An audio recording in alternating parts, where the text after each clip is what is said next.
मंत्री परिषद के मेरे साथी डॉक्टर हर्षवर्धन जी,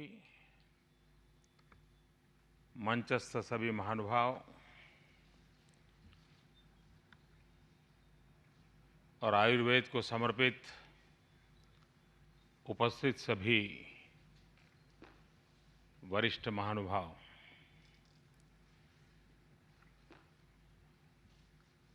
यहाँ घोषणा हो रही थी कि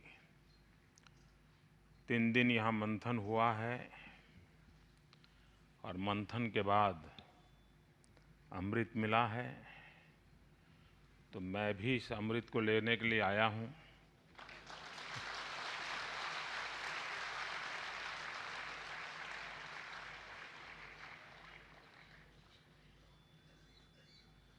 कुछ बूंद मेरे नसीब में भी आएंगे।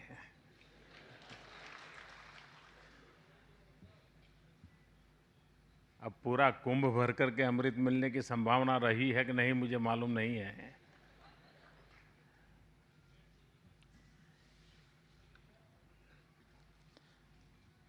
आपकी इस बार की एक थीम है कि चैलेंजेस, ऐसा ही है ना कुछ?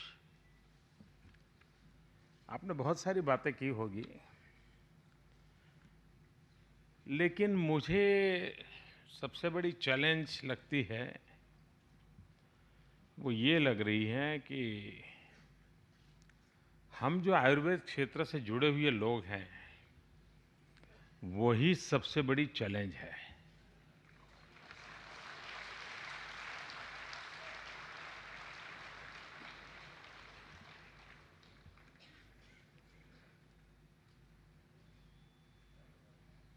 शत प्रतिशत आयुर्वेद को समर्पण, ऐसे आयुर्वेद के डॉक्टर मिलना मुश्किल हो गया है।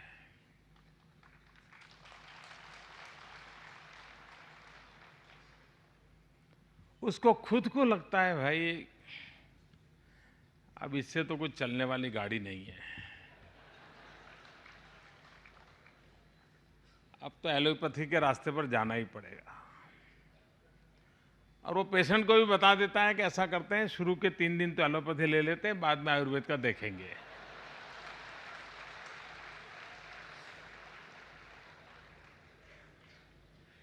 मैं समझता हूं कि आयुर्वेद के सामने ये सबसे बड़ी चुनौती ये मानसिकता है।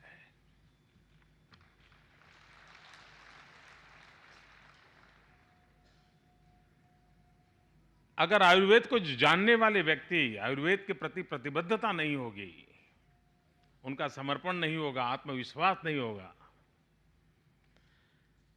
तो वो पेशेंट में विश्वास कैसे भर पाएंगे? हम जब छोटे थे तो एक चुटकुला सुना करते थे कि कोई यात्री किसी शहर में गया और किसी रेस्टोरेंट में खाना खाने गया और फिर उसने पूछा मालिक कहाँ है, तो उसने कहा मालिक सामने वाली होटल में खाना खाने गए हैं।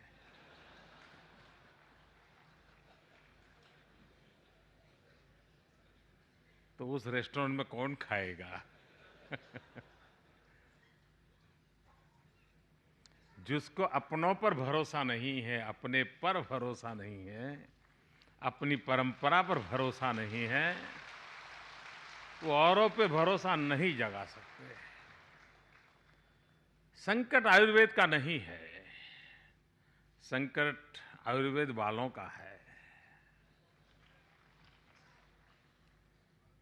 ये बात मैं नहीं जानता हूं आपको अच्छी लगी, कड़वी लगी, लेकिन कड़वी लगी तो मैं समझता हूं कि मैं पूरी तरह आयुर्वेद के सिद्धांतों के आधार पर बोल रहा हूं कि आयुर्वेद के सिद्धांतों में कड़वा जो होता है अल्टीमेटली मीठा बना देता है।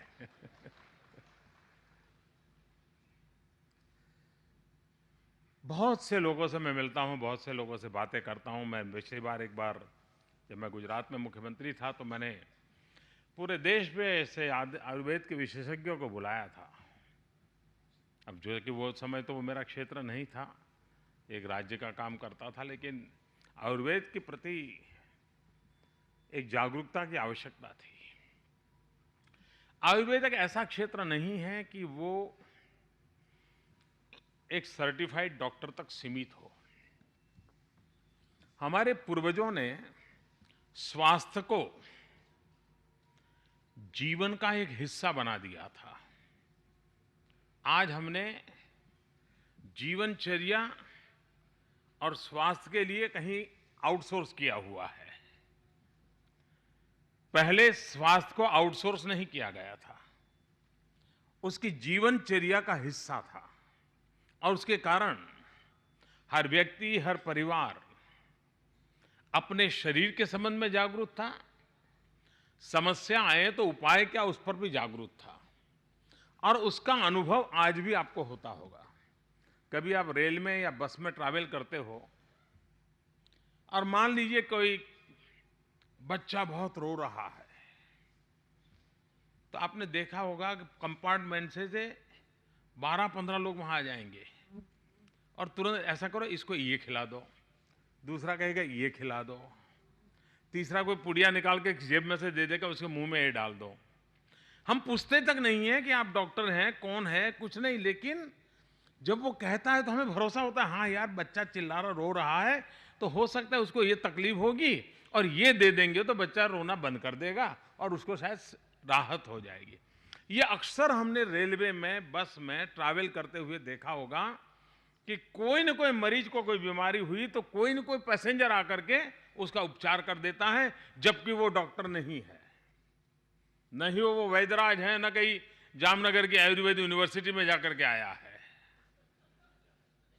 पर चूंकि हमारे यहां ये सहज स्वभाव बना हुआ था, परंपरा से स्वभाव बना हुआ था, और इसलिए हमें इन चीजों का कुछ न कुछ मात्रा में समझ थी।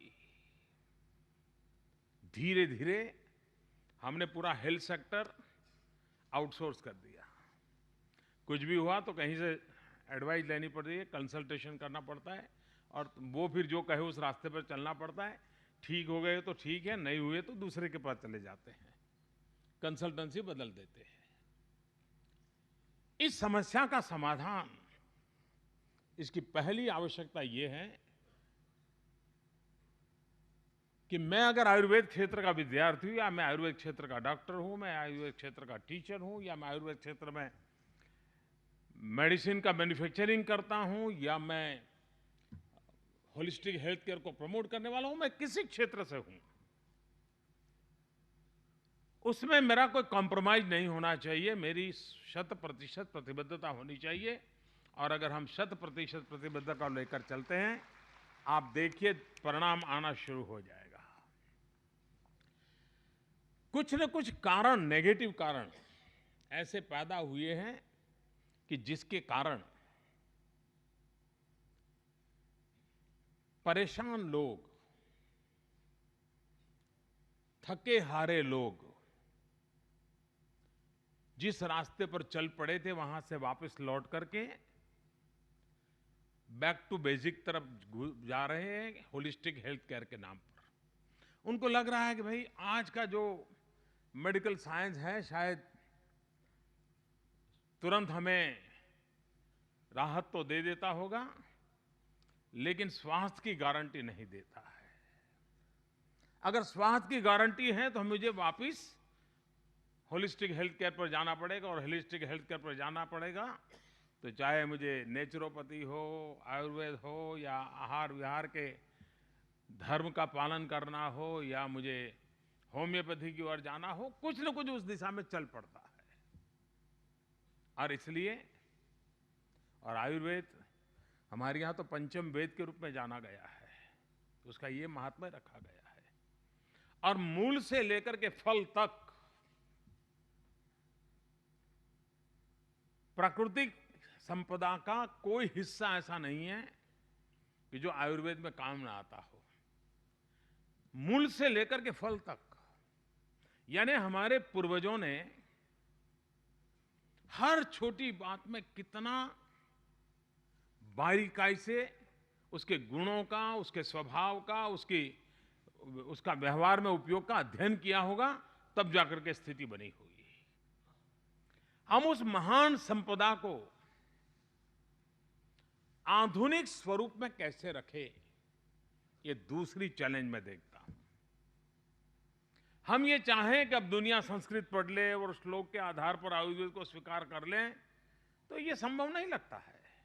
लेकिन कम से कम उस महान विरासत को दुनिया आज जो भाषा में समझती है, उस भाषा में तो कन्वर्ट किया जा सकता है।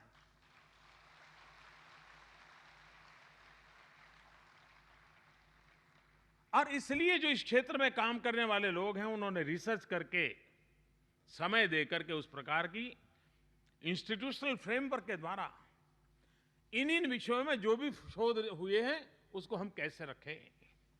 एक तीसरी बात है, जितने भी दुनिया में साइंस मैगजीन्स हैं जहां पर रिसर्च आर्टिकल छपते हैं, क्या हम सब मिलकर के एक मूवमेंट नहीं चला सकते, एक कोशिश नहीं कर सकते, एक दबाव पैदा नहीं कर सकते, एक आयुर्वेद क्षेत्र में काम करने वालों लोगों को शोध निबंध के लिए लगातार प्रेशर किया जाए, व्यवस्था का हिस्सा हो, उसको 2 साल में एक बार अगर प्रोफेसर है या स्टूडेंट है या फाइनल ईयर में है, किसी न किसी एक विषय पर गहराई से अध्ययन करके आधुनिक टर्मिनोलॉजी में शोध निबंध लिखना ही पड़ेगा। और इंटरनेशनल मैगजीन में वो शोध निबंध छपना ही चाहिए। या तो हमें ये कहना चाहिए कि इंटरनेशनल मेडिसिन के जितने मैगजीन हैं उसमें 10% तो कम से कम जगह डेडिकेट कीजिए आयुर्वेद के लिए। उनकी बराबरी में हमारे शोध निबंध अलग प्रकार के होंगे, लेकिन हमारे शोध निबंध, उसके लिए जगह होगी तो दुनिया का ध्यान जाएगा जो मेडिकल साइंस में काम करते हैं कि चलिए भाई 20% स्पेस उनके लिए हमने हमेशा के लिए समर्पित की है, तो उस 20% स्पेस के अंदर आयुर्वेद से संबंधित शोध निबंध आएंगे तो दुनिया मॉडर्न मेडिकल साइंस के शोध निबंध पढ़ती होगी तो कभी कभी नजर उसकी उस पर भी जाएगी। और हो सकता है इन दोनों की तरफ देखने का दृष्टिकोण उन साइंटिस्ट फैकल्टी को होगा। मैं समझता हूं कि आयुर्वेद को नई दिशा देने के लिए वो एक नई ताकत के रूप में उभर सकता है। लेकिन इसके लिए किसी ने फॉलोअप करना चाहिए कि ग्लोबल लेवल के इस प्रकार के मेडिकल साइंस के मैगजीन्स कितने हैं, उसमें अब तक कहीं आयुर्वेद को स्थान मिला है या नहीं मिला है, और आयुर्वेद को स्थान देना है तो उन लोगों से बात करनी होगी, किसी ने पत्र व्यवहार करना होगा, यानी एक हमने मूवमेंट चलानी होगी कि ग्लोबली एक्सेप्टेंस जहां जहां है वहां हम अपनी जगह कैसे बनाएं। और मनुष्य का स्वभाव है, और हमारे देश का तो ये स्वभाव है ही है, और 1200 साल की गुलामी के कारण हमारी रगों में वो घुस गया है। जब तक हमारे यहाँ कोई बात वाया अमेरिका नहीं आती है, हमें गले ही नहीं उतरती।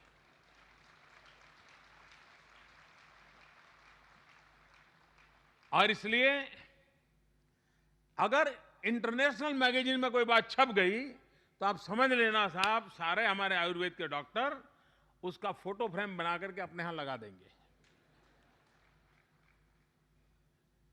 आप सबको जानकर मुझे मालूम नहीं है ये आयुर्वेद वालों ने इस प्रकार का अध्ययन किया है कि नहीं किया है।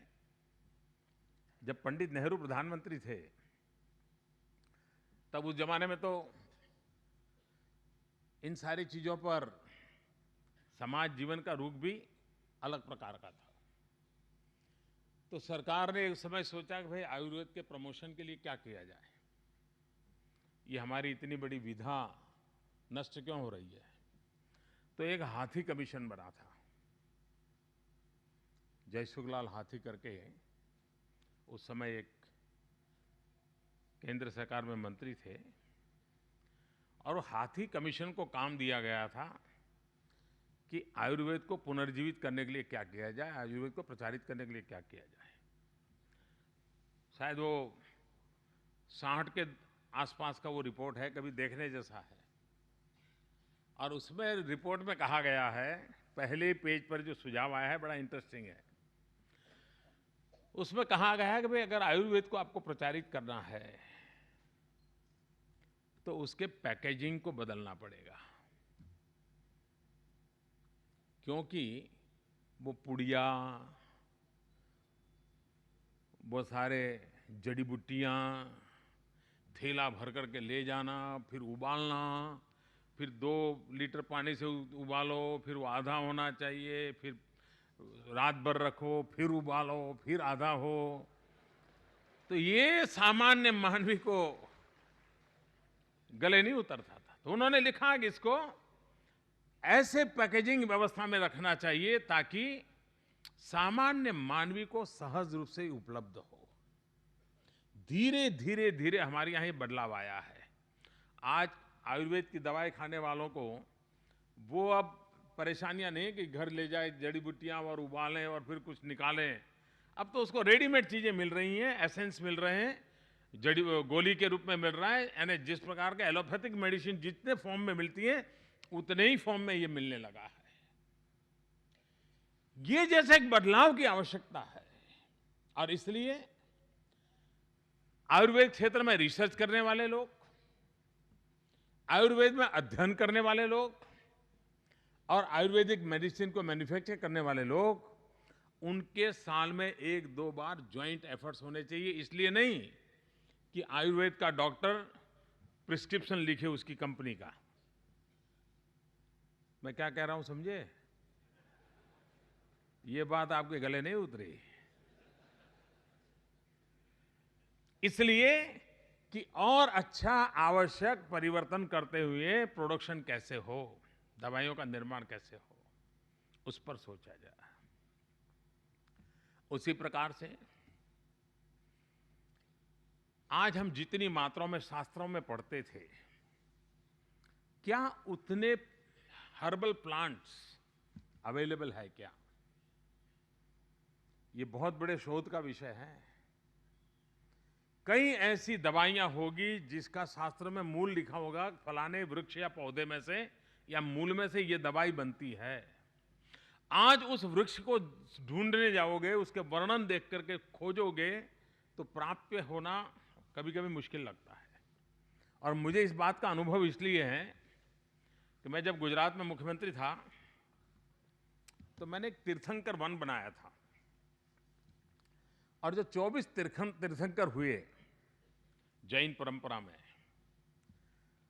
उनको किसी न किसी वृक्ष के नीचे आत्मज्ञान हुआ था।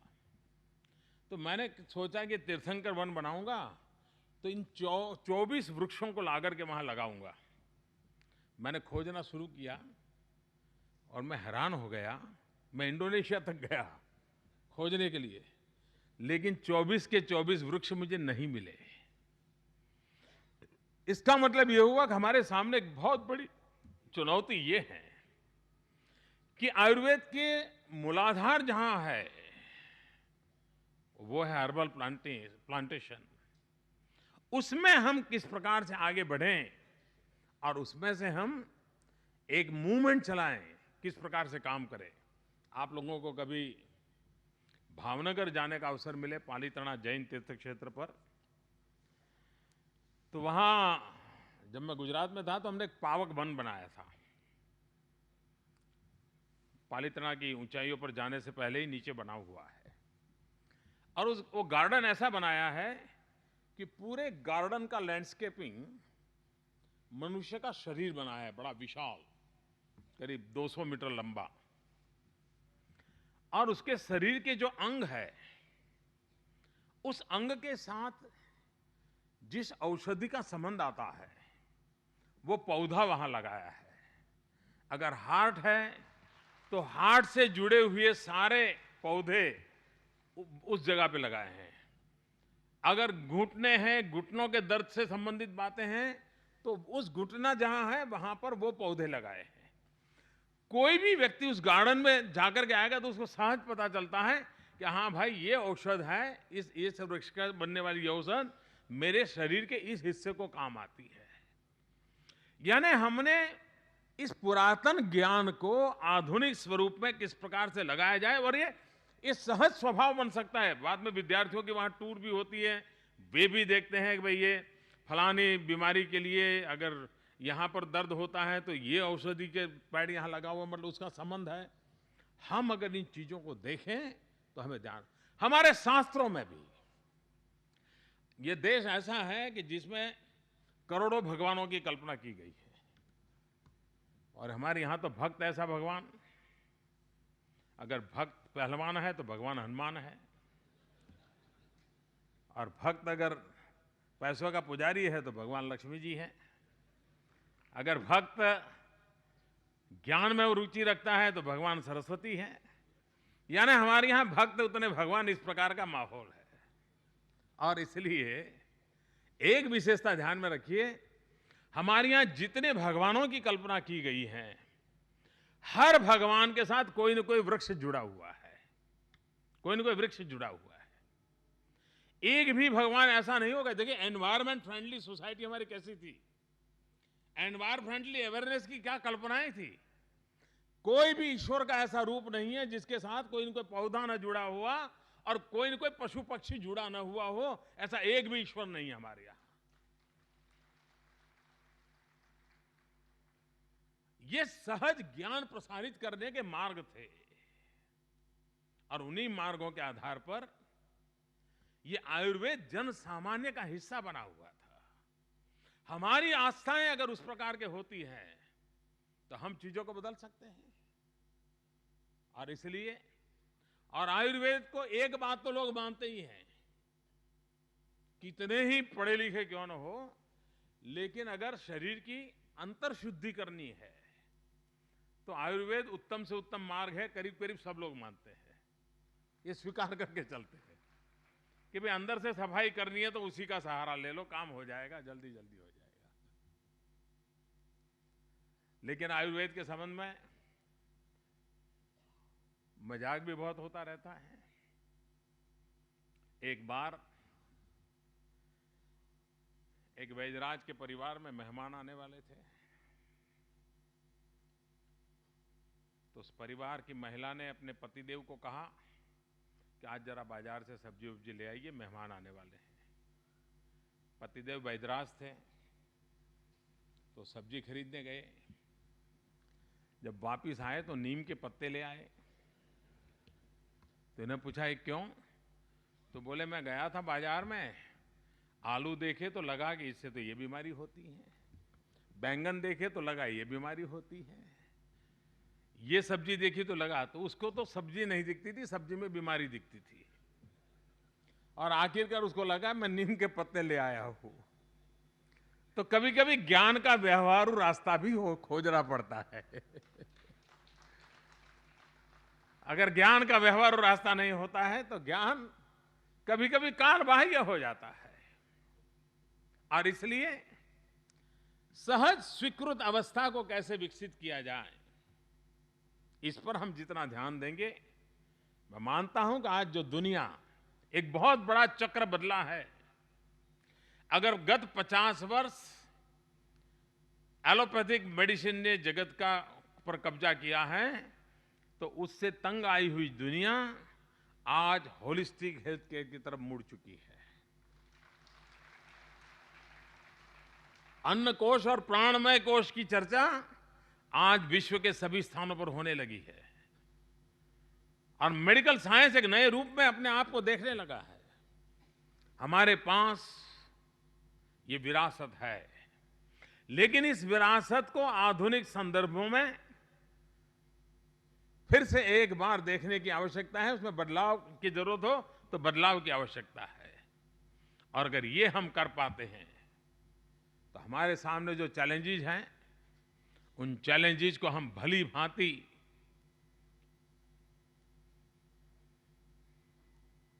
एक अच्छा, यानी लोगों में विश्वास पैदा हो, उस प्रकार से रिस्पॉन्स कर सकते हैं। आयुर्वेद के साथ साथ जीवनचर्या को भी जोड़ा गया है। अनेक प्रकार से आयुर्वेद वे ऑफ लाइफ से ज्यादा जुड़ा हुआ है। शायद हमने कभी सोचा तक नहीं होगा।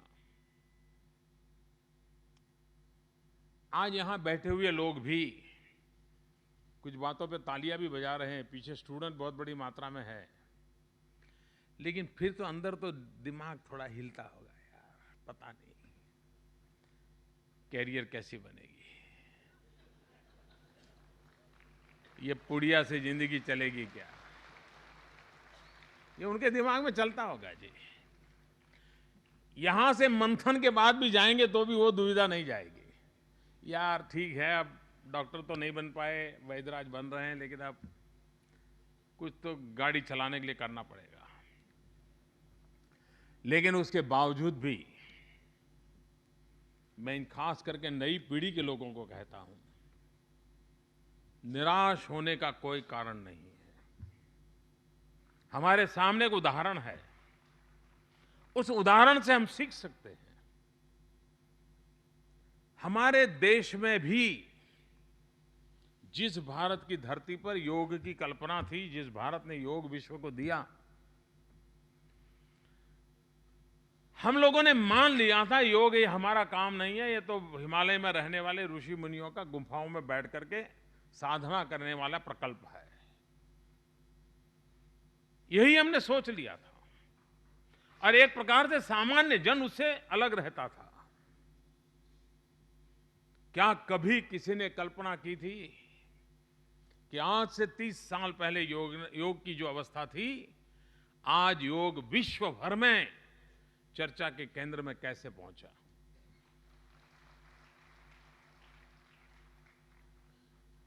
क्या कारण है कि आज दुनिया की बड़ी बड़ी कंपनियां अपनी कंपनी में जिस प्रकार से सीईओ रखते हैं, उसी प्रकार से एक स्ट्रेस मैनेजमेंट की इंस्टीट्यूट भी रखते हैं?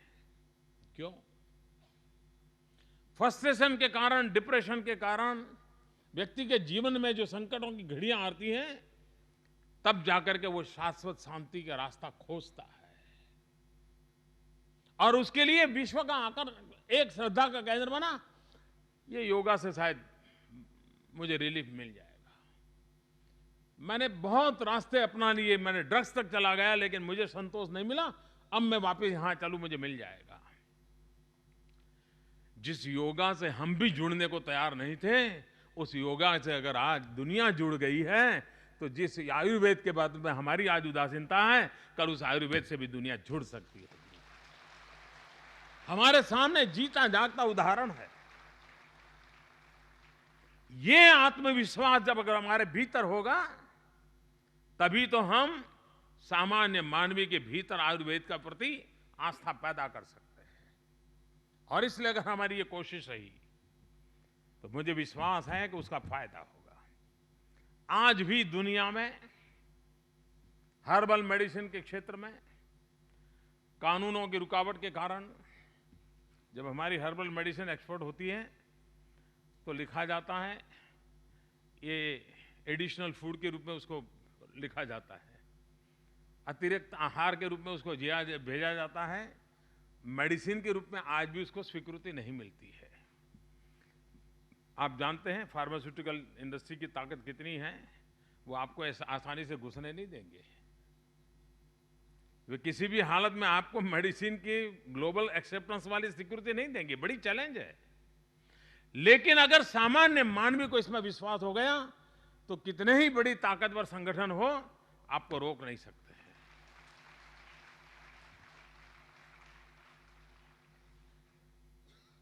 और इसलिए और एक संकट और मैं देख रहा हूं। आयुर्वेद अच्छे, लेकिन दुर्भाग्य से हमने आयुर्वेद और एलोपैथी दोनों जैसे कोई दुश्मन हो, इस प्रकार का माहौल बना दिया है। हमारी पूरी टर्मिनोलॉजी ऐसी है। ये टर्मिनोलॉजी बदलनी होगी। हम भी तो विवाद करते रहते, भाई आयुर्वेद जो है वो मूल से बीमारी को दूर करता है, और एलोपैथी तो भाई ऊपर ऊपर रिलीव करता है। और हम तुष्कारते हैं और फिर खानगी में वही करते हैं। जब तक हम ये न कहें कि भाई एलोपैथी एक रास्ता है, लेकिन आयुर्वेद ये जीवन पद्धति है, ये वे ऑफ लाइफ है। हमारा पूरा फोकस आयुर्वेद को एम्फेसिस बदलना होगा। हम एलोपैथी के साथ संघर्ष का चेहरा लेकर के चलेंगे, तो उस लड़ाई से हमें फायदा नहीं है। हमें फायदा इस बात में है और जिस प्रकार से योगा ने अपनी जगह बना ली, आयुर्वेद भी अपनी जगह बना सकता है। अगर नई बीमारी आएगी तो एलोपैथी वाले संभाल लेंगे, लेकिन बीमारियां न आए वो तो आयुर्वेद ही संभाल सकता है।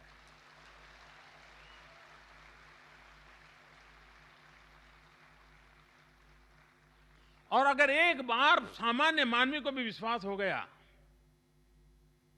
कि हां ये रास्ता है, आप देखिए बड़े से बड़ा डॉक्टर क्यों न हो, सर्जन हो, लेकिन उसके घर में अगर पोता होता है और पोते को दांत आने वाले होते हैं और अगर लूज मोशन शुरू हो जाता है तो शहर का सबसे बड़ा सर्जन भी होम्योपैथी के डॉक्टर के यहाँ जाता है उस बच्चे को गोलियां खिलाने के लिए, ताकि उसके दांत आए और लूज मोशन ना हो।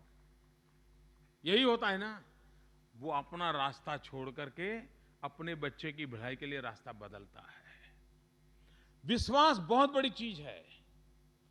मैं एक घटना से बड़ा परिचित हूं। मैं गुजरात में रहता था, तो वहां एक डॉक्टर वणिकर करके, अब तो उनका स्वर्गवास हो गया, बहुत बड़े, शायद वो गुजरात के पहले पैथोलॉजी के एमएस थे और विदेशों में पढ़ करके आए थे। उनका पैथोलॉजी लेबोरेटरी चलता था। उनके परिवार में, रिश्तेदारी में एक बच्चा बचपन में बीमार हो गया। बहुत छोटा बालक था, शायद 2-3 महीने हुए होंगे, और कुछ ठीक ही नहीं होता था। तो एक वैद्यराज के पास ले गए। सारा परिवार एलोपैथी मेडिकल साइंस की दुनिया के सब लोग थे। थक गए तो एक वैद्यराज के पास ले गए। वैद्यराज के पास ले गए तो उस वैद्यराज जी को मैं जानता था। तो बच्चे को देखा उन्होंने, और उन्होंने अपनी पत्नी को अंदर से कहा, ऐसा करो भाई, शीरा बना के ले आओ, हलवा बना के ले आओ। तो ये कहने लगे, नहीं नहीं, हम लोग तो नाश्ता करके आए हैं, हलवा बलवा नहीं नहीं, मैं तुम्हारे लिए नहीं बना रहा हूं, बच्चे के लिए बना रहा हूं। तो कह रहे, बच्चा तो 3 महीने का, उसको हलवा खिलाओगे आप? लेकिन जो भी औषधियां वगैरह डालनी होगी, उनकी पत्नी को मालूम होगा, वो 1 चम्मच भर हलवा बना करके ले आई। और उन्होंने खुद ने, वैद्यराज जी ने, उस बच्चे को उंगली पे लगा लगा करके तो उसके मुंह में चिपकाते रहे। उसको थोड़ा थोड़ा थोड़ा थोड़ा आधा घंटे पर कोशिश करके थोड़ा बहुत डाला। 3 दिन के अंदर उसके जीवन में परिवर्तन आना शुरू हो गया। ये डॉक्टर मुझे लगातार बताते रहते थे कि हम एलोपैथी की दुनिया के इतने बड़े लोग हमारे अपने पोते को ठीक नहीं कर पा रहे थे। उन्होंने 1 चम्मच भर हलवा खिला करके उसको बिल्कुल से एकदम से सशक्त बना दिया।